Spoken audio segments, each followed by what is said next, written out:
आप सुन रहे हैं कार्यक्रम महिला जगत। स्टूडियो से आपके साथ मैं हूं सोनाली। बढ़ते हैं हमारे अगले सेगमेंट की ओर।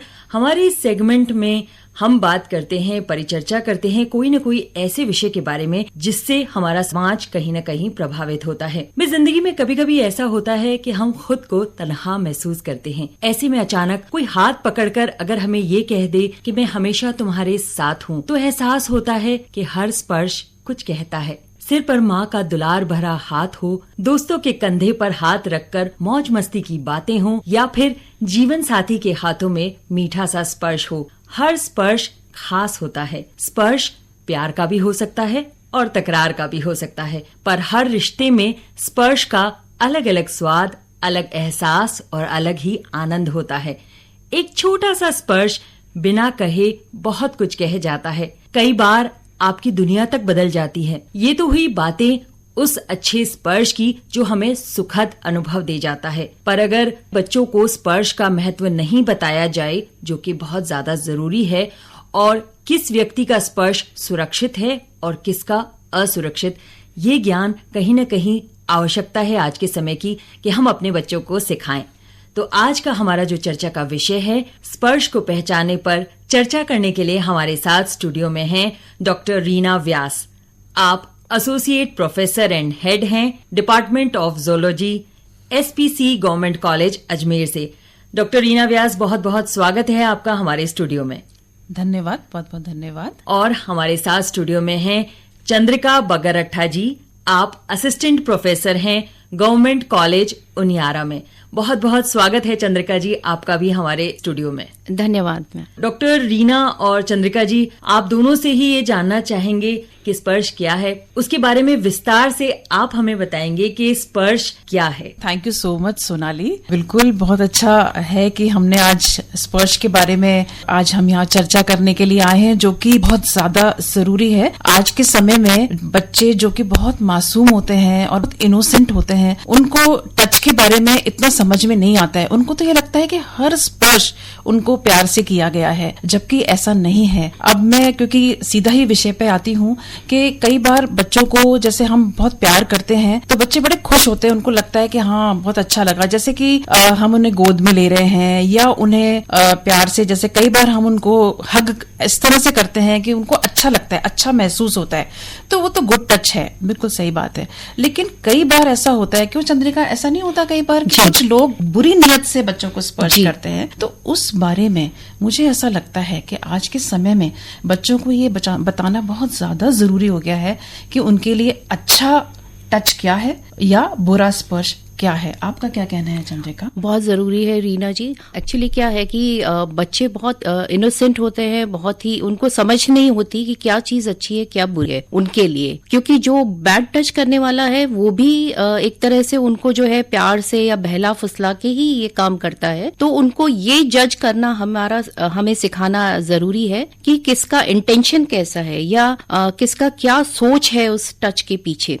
सोनाली, मैं ये बताना चाहूंगी कि जो हमारा स्पर्श है, ये श्री नवीन जैन एक सीनियर IAS ऑफिसर हैं, उन्होंने ये इनिशिएट किया था। तो आप देखेंगे कि पेपर्स के अंदर, न्यूज़पेपर्स में, पत्रिकाओं में, टीवी के ऊपर हमें आए दिन जो है ये खबरें सुनने को मिलती है कि बच्चों के साथ में जो है इस तरीके से गलत हो गया, किसी ने बच्चे को बहला फुसला के उसके साथ में कुछ गलत काम किया। तो ये बच्चों की मानसिकता पे एक बहुत भारी आघात होता है, जो कि वो जिंदगी भर इसको ढोने का काम करते हैं। बच्चे जो है उसको ढोते हैं, उनकी पर्सनालिटी भी बहुत बदल जाती है, उनका व्यक्तित्व के ऊपर बहुत प्रभाव पड़ता है। तो ये सब देखते हुए जो है सैटरडे फॉर सोसाइटी के कॉन्सेप्ट को थोड़ा ध्यान में रखते हुए ये स्पर्श जो है ये स्टार्ट किया गया। ये कोई NGO नहीं है और इसके अंदर हमारे पास में कोई फंड्स नहीं है। बहुत कुछ लोग हैं जो कि इन सब चीजों को देखकर बहुत आहत हुए और उन्होंने ये ठाना कि हम लोग जो है इस प्रॉब्लम को, इस समस्या को दूर करने के लिए हम जो है कुछ न कुछ इनिशिएट करेंगे। जी, बहुत ही प्यारी सी ये कोशिश है आप लोगों की, ये जो मेहनत है, और इससे लगता है कि बहुत ज्यादा जागरूकता लोगों में आएगी। बहुत सारे लोग, बड़े लोग भी खुद भी अवेयर नहीं होते हैं कि हमें बच्चों को कैसे सिखाना है। आपकी बातों में आपने जिक्र किया गुड टच और बैड टच का, तो आपसे ये जानना चाहूंगी कि कैसे माता पिता एक बच्चे को समझाएं कि गुड टच क्या है या बैड टच क्या है। हाँ सोनाली, बिल्कुल ये बहुत अच्छा प्रश्न है, क्योंकि देखिए क्या है कि जब हम लोग नवीन जैन सर के अंडर में जब सेशंस लेने जाते हैं तो वहां पर बच्चों से जब हम बात करते हैं, और बच्चों से हम बहुत अच्छे सहज तरीके से हम बात करते हैं, और इस तरह से हम बच्चों के साथ हो जाते हैं कि बच्चे हमसे अपनी हर चीज शेयर करने के लिए उत्सुक रहते हैं। तो ये चीज मैं माता पिता के लिए भी कहना चाहूंगी कि अगर वो ये चाहते हैं कि बच्चे उनके साथ हर चीज शेयर करें, तो उनको, पेरेंट्स को जो है अपने बच्चों के साथ इस तरह का रिश्ता रखना चाहिए कि बच्चे हर बात अपने पेरेंट्स के साथ शेयर करें। देखिए मैं आपको वाकया ये बताती हूँ कि जब 2-3 स्कूल्स का तो मुझे बहुत अच्छे से पता है, ऐसे याद आ रहा है मुझे कि जब हम स्कूल में सेशंस करके जब खत्म करते हैं तो बच्चे हमारे पास आते हैं, और एक इस तरह का वाकया था कि एक लड़की मेरे पास आई, वो शायद 3rd क्लास में पढ़ रही थी। तो वो लड़की आके मुझे कहती है कि मैम आपने जो आज बातें करी वो मेरे साथ हुआ था, तो मेरे जो एक चाचा हैं उन्होंने मुझे ना गलत जगह पे टच किया था। फिर मैंने ना अपनी जो मेरी दीदी हैं उनको मैंने कहा, तो जो मेरी दीदी हैं उन्होंने मुझे डांट के चुप कर दिया कि ऐसे नहीं करते हैं, वो चाचा हैं कोई बात नहीं, और चुप कर दिया, उनको आगे बोलने नहीं दिया, और एक थोड़ी सी काउंसलिंग करके उस बात को वहां खत्म कर दी। तो वो बच्ची कहने लगी कि मैम मुझे बहुत ऐसे परेशानी हुई, मैं बहुत दुखी रही, लेकिन मेरी बात उन्होंने सुनी नहीं। तो मैं पेरेंट्स को मैं ये कहना चाहूंगी कि प्लीज बच्चों की बातों को सुने, है ना, वो देखें कि उनमें क्या चेंज आ रहा है, उनको क्या एहसास हो रहा है, तो उनको समझाने की मुझे लगता है आजकल ये हो गया है कि पेरेंट्स जो है वो संकोच नहीं करें। मैंने कई जैसे पेरेंट्स को जब बात करते हुए देखा, जब हम लोग ऑनलाइन जब लेते हैं तो कई बार पेरेंट्स भी हमारे साथ बैठते हैं, तो वो उनके फेशियल एक्सप्रेशन से मुझे लग जाता है कि उनको इस बात पे शर्म आ रही है, उनको लग रहा है कि हम ये बात क्यों कर रहे हैं। हालांकि जब सेशन हो जाता है तो हमें थैंक्स करते हैं कि भाई आप जो बात हम नहीं कह सके वो आपने बच्चों को समझा दिया। जी मैम, क्योंकि पेरेंट्स के अंदर या माता पिता के अंदर ये एक हम कहेंगे कि एक बॉन्डिंग ऐसी होती है कि जो बच्चे की शक्ल देख के पहचान जाते हैं कि आज कुछ गड़बड़ है। जी। तो हमें वो विजिलेंट रहना चाहिए, बच्चे को हमेशा ऑब्जर्व करते रहना चाहिए, देखते रहना चाहिए कि उसके व्यवहार में उसके अंदर कोई परिवर्तन तो नहीं आया है। तो ये सब चीजें जो है पेरेंट्स को ध्यान रखना चाहिए और ओपन होना चाहिए, क्योंकि हमारे समाज में हम लोग इस चीज के बारे में बहुत ही कम बात करते हैं।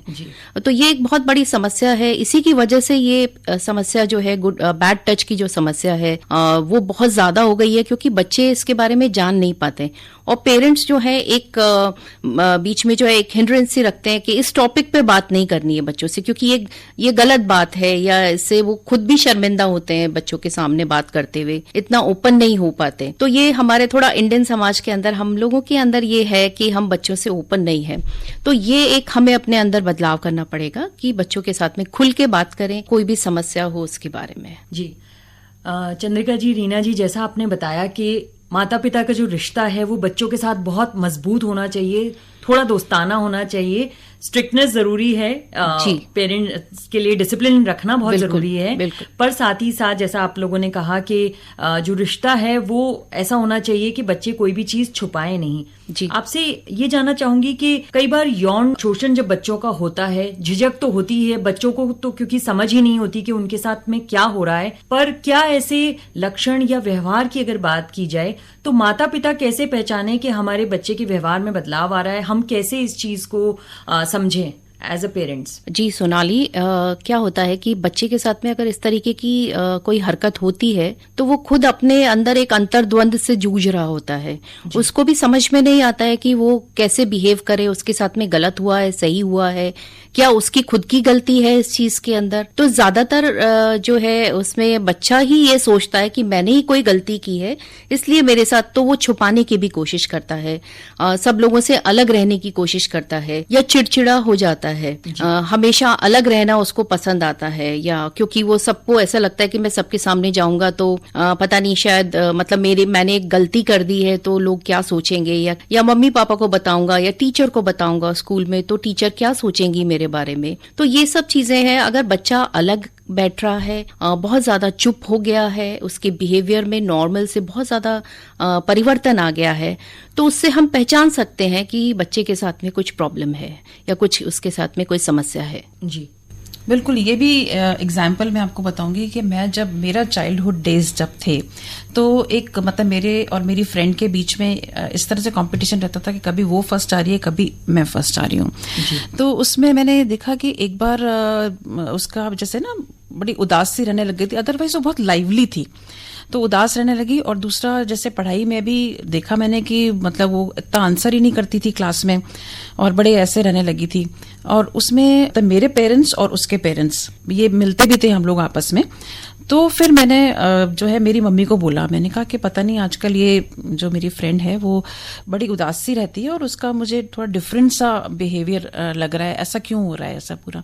तो फिर मेरी मम्मी ने उसकी मम्मी से बात करी, फिर उसकी मम्मी ने उससे पूछा कि भी क्या बात हो गई ऐसा कुछ। तो उसने बहुत मुश्किल से बताया कि उसके घर में जो है जो नेबर जो अंकल जो आ रहे थे वो उसके साथ मतलब कुछ इस तरह से उन्होंने 2-3 बार उसको कोशिश करी टच करने की गलत जगह पे जहां उन्हें नहीं करना चाहिए था, और वो बता भी नहीं पा रही थी अपनी मम्मी को, और उसमें इस तरह से चेंजेस उसमें आ रहे थे। तो ये बात मुझे हमेशा ये ध्यान रहती है ये बात, और अभी भी मैं ऐसा समझती हूँ कि कई बच्चों के साथ ऐसा हो रहा होगा।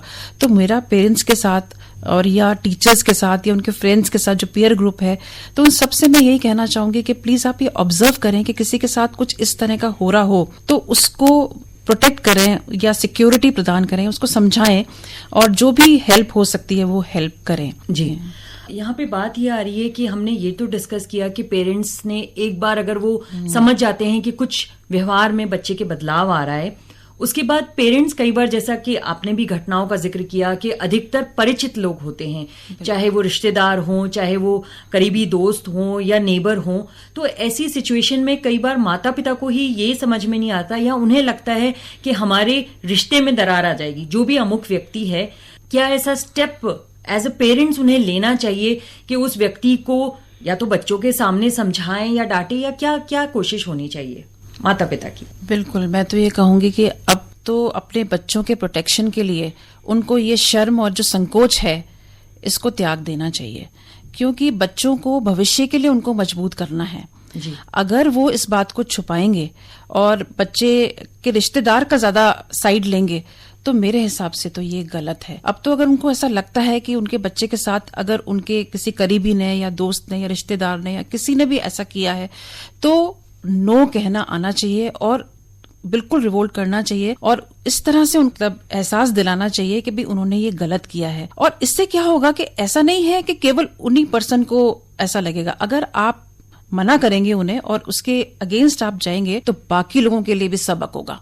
वो इतनी आसानी से ये काम नहीं करेंगे। अगर चुप बैठ जाएंगे तो उसका तो सोल्यूशन नहीं है। जी। इसके अलावा मेरे ख्याल से ऐसे लोगों से जो कि बच्चों के लिए नुकसानदेह है या उनको गलत तरीके से ट्रीट करते हैं, तो उनसे जो है एक डिस्टेंस क्रिएट करना बहुत जरूरी है। बहुत टैक्टफुली ये काम किया जा सकता है, क्योंकि माता पिता के लिए बच्चे से बढ़कर कुछ नहीं है। अगर हम बच्चे की पर्सनालिटी को अगर हम देखें कि अगर आप उसको वहीं पे दबा देंगे या उसकी बात को ध्यान नहीं देंगे या उस प्रॉब्लम को सॉल्व नहीं करेंगे, तो ये बच्चा हो सकता है कि एक विकृत मानसिकता का हो जाए और आगे जाके वो खुद जो है इस तरीके की हरकतें करने लगे, क्योंकि उसके साथ में ऐसा हुआ है। दो पहलू हो सकते हैं, या तो वो खुद जो है वो कल्प्रिट हो जाएगा या वो विक्टिम बन के उसकी मानसिकता में परिवर्तन आएगा या उसकी पर्सनालिटी, उसका व्यक्तित्व जो है बहुत ज्यादा प्रभावित होगा। इसके अलावा भी हम सब लोग जानते हैं कि एक चाइल्ड हेल्पलाइन है 1098। तो अगर कोई ऐसा जो है बहुत ज्यादा प्रभावी व्यक्तित्व है जो कि इस तरीके के कर रहा है और हम खुद उसके लिए कुछ नहीं कर सकते हैं या उस प्रॉब्लम को सॉल्व नहीं कर सकते हैं, तो हमें जो है 1098 पे जरूर जो है अप्रोच करना चाहिए। फिर आगे वो समस्या को अपने आप हैंडल कर लेते हैं। तो ये चाइल्ड हेल्पलाइन, ये भी एक बहुत इंपॉर्टेंट जो है वो फैक्टर है जो कि बच्चों के लिए काम कर रहा है। बिल्कुल चंद्रिका और सोनाली, ये भी मैं ऐड करना चाहूंगी कि आजकल तो गवर्नमेंट ने भी बहुत अच्छे रूल्स बना रखे हैं, जैसे कि पॉक्सो एक्ट है और एक और अधिनियम है जिसमें क्राइम रिकॉर्ड ब्यूरो जो है वो भी बनाया हुआ है, नेशनल क्राइम रिकॉर्ड ब्यूरो। तो पॉक्सो एक्ट जो कि 2012 में शुरू किया था, वो इसीलिए शुरू किया था क्योंकि इस तरह के जो क्राइम था, जो कि बच्चों के से रिलेटेड जो क्राइम थे, ये काफी बढ़ने लग गए थे। तो इस वजह से 2012 में उसको किया। और आप विश्वास नहीं करेंगे, आंकड़े ये बताते हैं कि 2012 के बाद भी 13, 14, 15, 16 ऐसे करते करते हर साल इस तरह की जो क्रुएलिटी जो बच्चों के अगेंस्ट हो रही थी, वो सब जो क्राइम जो है वो बढ़ता जा रहा था। और 2019 में पॉक्सो के अंदर काफी और एक्ट्स को स्ट्रिक्ट किया गया। तो मतलब ये देखिए ना आप, ये देख के बहुत दुख होता है कि किस तरह से मानवता जो है वो पशुता में मतलब बदलती जा रही है। मतलब लोग पहले तो क्या होता था कि जो जिनका जो आपराधिक जो कहना चाहिए जो भावना होती थी ना, वो किसी चीज पे जाके होती थी, है ना, उसकी चोरी कर ली, उसका कर लिया। लेकिन आजकल जो इस तरह की जो आपराधिक घटनाएं जो हो रही हैं वो बच्चों को टारगेट कर रहे हैं, है ना। मतलब जैसे ये चाइल्ड पोर्नोग्राफी, मतलब सुन के भी हमें तो इतनी हैरानी होती है कि किस तरह से लोग बाग मतलब इनह्यूमेन हो रहे हैं। जब पॉक्सो एक्ट और ये सब है, जब इस तरह का है, तो क्यों नहीं शिकायत करें? करना चाहिए, जैसे कि लोगों को सबक मिले आगे और ये घटनाएं कहीं ना कहीं तो विराम लगे ना इन घटनाओं में, ऐसा मैं कहना चाहूंगी। जी रीना जी, चंद्रिका जी, आप दोनों से बात हो रही है। हमने लगातार पूरे सीक्वेंस में बात की है कि किस तरह से अगर ये समस्या पेरेंट्स आइडेंटिफाई करते हैं तो कैसे वो जो भी इस घटना को अंजाम दे रहा है उसको कन्फ्रंट करें बच्चों के सामने और बच्चों से भी खुलकर बात करें। साथ ही साथ एक और सवाल मेरे मन में आ रहा है, वो सवाल ये है कि बच्चे जो हैं वो इस तरह की घटनाएं, सपोजिंगली पेरेंट्स उनको सपोर्ट कर रहे हैं, उन्होंने कन्फ्रंट भी कर लिया उस व्यक्ति को, उसके बाद बच्चे कहते हैं कि बिल्कुल गीली मिट्टी जैसे होते हैं, बहुत कोमल मन उनका होता है, तो मन पर, दिमाग पर कहीं ना कहीं प्रभाव पड़ता है। तो आपसे ये जानना चाहती हूँ कि क्या क्लिनिकल साइकोलॉजिस्ट या साइकेट्रिक हेल्प भी लेनी चाहिए, क्योंकि ये भी एक टैबू है हमारी सोसाइटी का कि लोग झिझकते हैं क्लिनिकल साइकोलॉजिस्ट या साइकेट्रिस्ट के पास जाने से। क्या वो भी मददगार हो सकते हैं इस तरह की स्थितियों में? जी हाँ जी, हो रहे हैं, बिल्कुल हो रहे हैं। अब पेरेंट्स जागरूक हो गए हैं, उनमें अवेयरनेस देखिए लाने का हम लोग भी काम कर रहे हैं। जैसे हमारा जो स्पर्श जो नवीन जैन सर के अंडर में जो हम काम कर रहे हैं, उसमें हम लोगों ने अभी तक मतलब 8-9 लाख बच्चे करीब हम लोग को जागरूक हम कर चुके हैं जी। मतलब 9 लाख तक पहुंच गए होंगे, मतलब और इतने स्कूल्स कॉलेजेस में हम गए हैं। क्योंकि पहले के समय में ऐसा था कि हम लोग साइकोलॉजिस्ट के पास जा रहे हैं या क्लिनिकल साइकेट्री, उसमें तो ऐसा लगता था कि कोई दिमाग में कुछ कोई प्रॉब्लम है या कोई मेंटली डिसेबल्ड है, इसलिए वहां जाया जा रहा है। लेकिन आज काउंसलर्स हैं जो कि हर समस्या को बातचीत के जरिए बहुत अच्छे से सॉल्व कर देते हैं।